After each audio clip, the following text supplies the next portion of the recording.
Chapter 4. Deviant Behavior. An awful lot of time can be wasted trying to come up with an inventive entry to the complex topic known as standard deviation. So let's go with the provocatively skewed title above and just cut to it.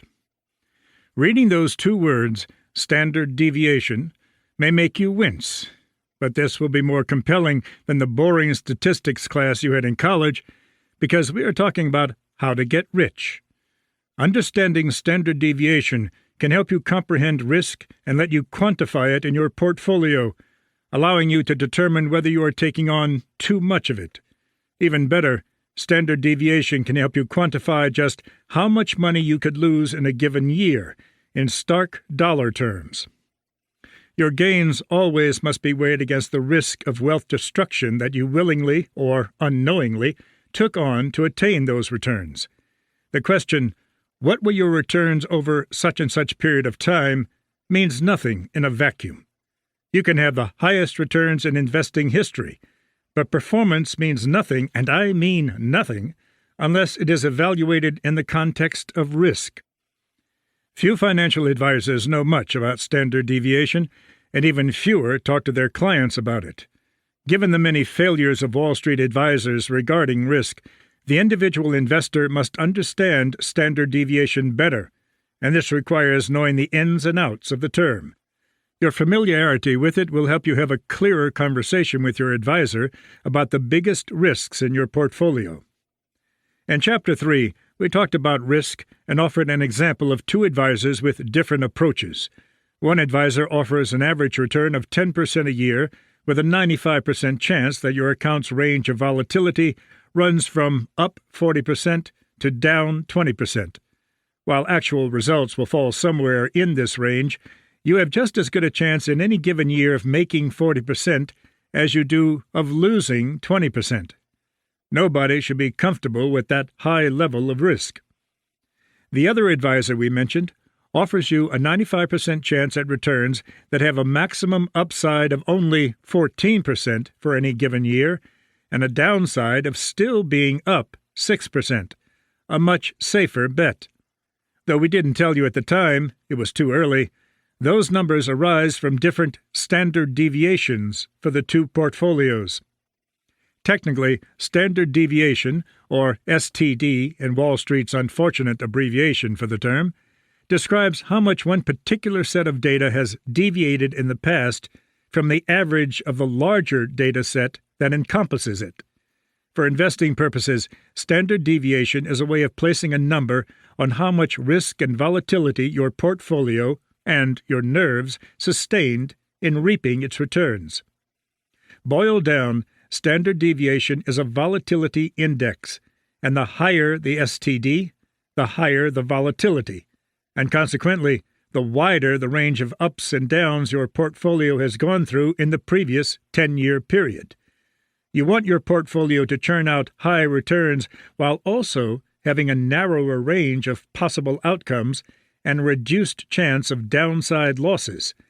So you should seek as low a standard deviation as possible for your overall account. A standard deviation of 0 would be perfect. Say you could earn 10% a year for 10 years without any change up or down in any year, no volatility, 0 deviation from the norm, 0 risk, 0 worry. This reminds me of the comedian Chris Rock's bit about marriage. If you're in a good relationship, chances are you are bored out of your effing mind. All good relationships are boring. The only exciting relationships are bad ones. You never know what's going to happen tomorrow when you're in a bad relationship. Investing is like that too. The slower and steadier and more boring, the better. This is why the assets I manage have a turnover rate of only 5% in a year. Stand down and wait, and always be watching.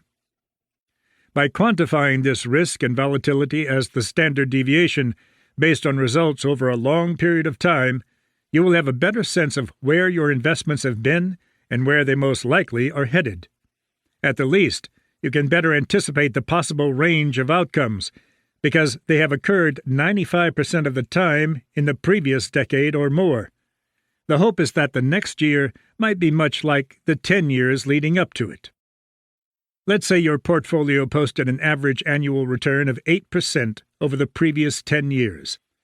Standard deviation entails measuring how far away from that average your returns strayed in those 10 years, during any individual month and over the entire 120 months, how much higher and how much lower.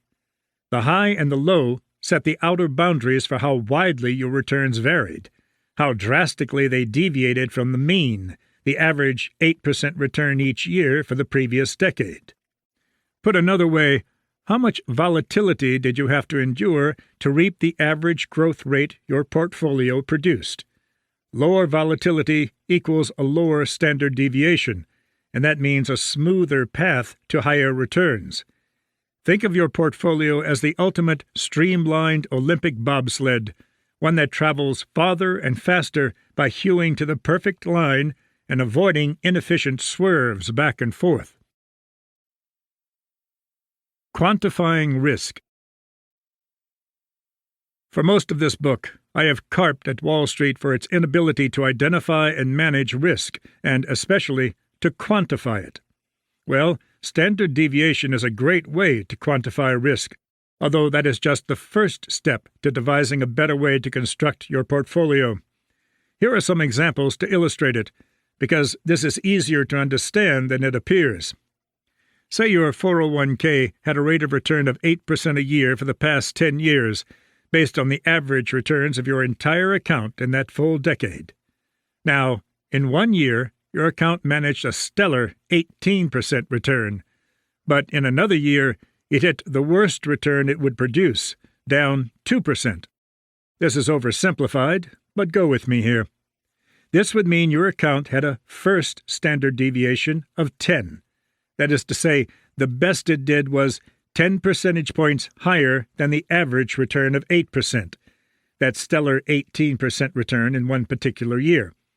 And the worst it performed was 10 percentage points below the average 8% return, minus 2% or down 2% in a year. In that case, was it worth risking the worst downside of being down 2% in any given year to have a pretty sure bet on 8% annual returns? It might have been. Many portfolios on Wall Street, however, are set up like the one offered by our first advisor, meaning a 10% average annual return requires a willingness to risk a 20% loss in a single year with a maximum potential gain of 40%. That choice is more obvious.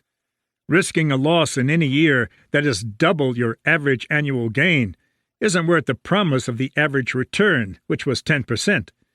Yet it is done all the time, often without anyone knowing they are doing it, neither the investor nor their paid advisor. Given the old adage of no risk, no reward, the higher your rate of return over the previous 10 years, the higher your account's standard deviation is likely to be. You had to endure that wider range of what could go wrong and assume that higher risk in order to attain those lofty heights. Here is an important guardrail. The standard deviation for your portfolio should be no higher than 80% of your average annual return. So for an account with an average annual return of 10% over the past 10 years, the standard deviation should be 8 or lower. Thanks to math we will explain further down, it means the steepest loss you endured in the previous 10 years was down 6% in a year. Survivable. If your account had a standard deviation of 15 to get that 10% return, it would equate to 150% of your return rate, almost double the 80% level, or lower, that I recommend, and that is way too much risk. In other words, you could have lost 20% in a single year, and that could happen 2 years in a row.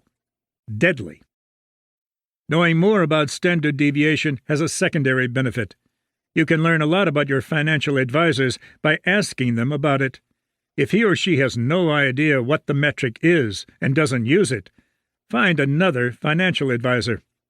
If they do know about standard deviation, it opens up the conversation to the moves your advisor has taken and the moves that should be made in the future. You can start the conversation by asking your broker, if my account has an average annual rate of return of 10% in the past 10 years, what should be its standard deviation to have gotten that return? As we just said, 8 is the right answer, 80% of the average annual rate of return. But almost every broker will say 15, because the only standard deviation they know is that of the stock market. That is way too high. Measuring your portfolio's standard deviation can help you assess its risks and vulnerabilities and reconstruct it to better pursue your goals, shedding some assets and adding others. Once you know the STD of your investment account over the past 10 years, you can focus on the real game, getting a solid, sufficient average annual return on your portfolio over the long term while reducing the risk and volatility it takes to get there. You can apply the stencil of standard deviation to every investment in your portfolio, mixing and matching and blending all these varying standard deviations to come up with as low a number as possible for your account overall. Your advisor or the company that holds your account should be able to compute the STD for you, or check the company website. 10 years should be the minimum time span for measuring rate of return in your portfolio and the standard deviation underlying it. 20 years is even better. It is a waste of time to look at anything less, and all but meaningless in divining a real trend. One of the shrewdest investors of the past 20 years is the controversial hedge fund manager Stephen Cohen, whose former firm SAC Capital consistently posted some of the highest returns in the industry. Even more impressive, he landed these extraordinary returns while tamping down the volatility and risk of his investments. These investments often were alternatives, as a hedge fund's raison d'etre is to go against the grain and provide a hedge against downward swings in the markets for stocks and/or bonds. Cohen posted a 25% average annual rate of return for the previous 10 or 20 years, with an unusually low standard deviation of only 8. This means he produced rich returns while maintaining low volatility and a narrow range of investment outcomes. Recall that an STD should be at only 80% of your average rate of return, or even lower. So in Cohen's case, that would be an STD of 20, yet his funds had an 8, at only 32% of his annual return. Extraordinary. Now, here is the math behind Cohen's standard deviation of 8 and what it means. Basically, you take Cohen's average return of 25% and add the STD of 8 to it to get one standard deviation. 25% plus 8 equals 33%. This means that, with 70% probability, the highest the fund will return will be 33% in any given 12-month period. To get to 95% probability, you must add a second standard deviation. 25% plus 8 equals 41%. This means that 95% of the time in the past, Cohen's funds had an average annual return of 25%, with a maximum upside of as much as 41%. Now, to compute the downside risk, you subtract the STD from the average rate of return, and you do so a second time to get the second standard deviation and 95% of the time certainty. 25% minus 8 equals plus 9%. Thus, 95% of the time in the past, Cohen funds had at worst a downside of plus 9%. That is an awesome track record. Invest for 10 years with the downside being at worst an average gain of 9% per year. At a return of 10% per year, your assets double in value in only 7.2 years. For these rich returns, Cohen charged some of the highest fees in the business, 3% of assets, plus a 30% cut of any profits his funds earned in a year. Even so, wouldn't you pay a fee of 3 and 30 to get in on such a safe bet that offers such a strong return? Too good to be true? Cohen's results were so extraordinary that, Even as the SEC suspected insider trading and set out on a years-long investigation to bring him down, giant pension funds continued to line up around the block to invest hundreds of millions of dollars with him. Ultimately, SAC Capital paid $1.8 billion in fines, and Cohen was found to have failed to supervise his people closely enough to prevent offenses, although he was not charged with insider trading. He still invests his own capital at his successor firm, Point72 Asset Management. Another brilliant investor over the past 30 years is Israel Izzy Englander, founder and chairman of Millennium Management, which he started with $35 million in 1989 and now has $36 billion in total assets under management. That is a 1,000-fold increase. He has racked up average annual returns of 10% over the life of his fund, with a standard deviation of only 3.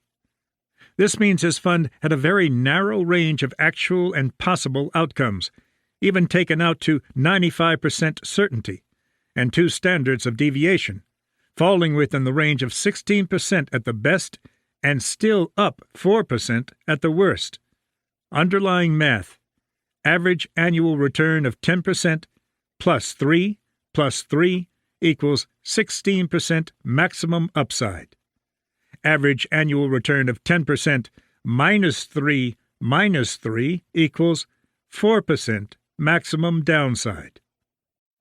A 10% average annual return and a standard deviation of only 3. The performance is so stellar that Bernie Madoff claimed similar numbers for the funds he ran, and he was convicted of staging one of the largest Ponzi schemes of all time.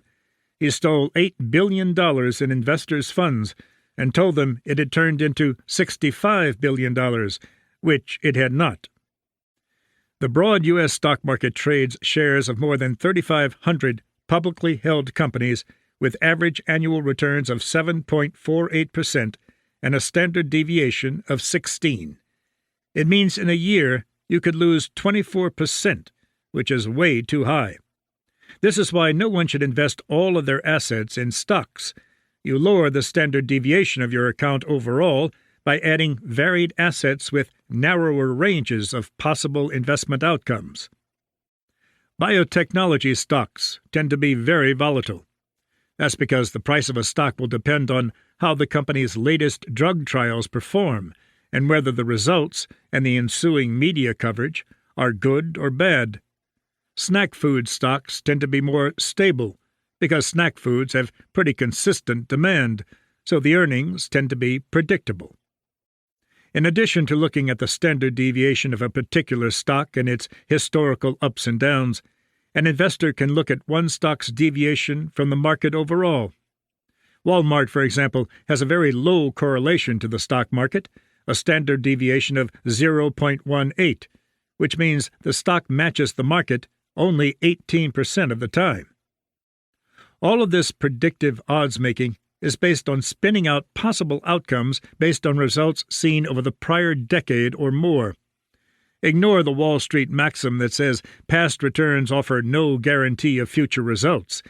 Indeed, they do fall short of a 100% guarantee, yet past returns can provide a good picture of the range of outcomes your portfolio might encounter in the next year. Whatever steps you take to reduce your portfolio's standard deviation, thereby reducing risk and volatility in your account, you must ensure that your returns still can keep up with your personal inflation rate, the rise in your cost of living. Inflation is eating away at your fortune to a deeper degree than the federal government wants to admit. As a result, millions of Americans are falling further behind, even as they believe they are holding their own. The seriousness of this situation in the big picture occurred to me as the result of a particularly personal object lesson from my mother. In the next chapter, I will teach you what she taught me.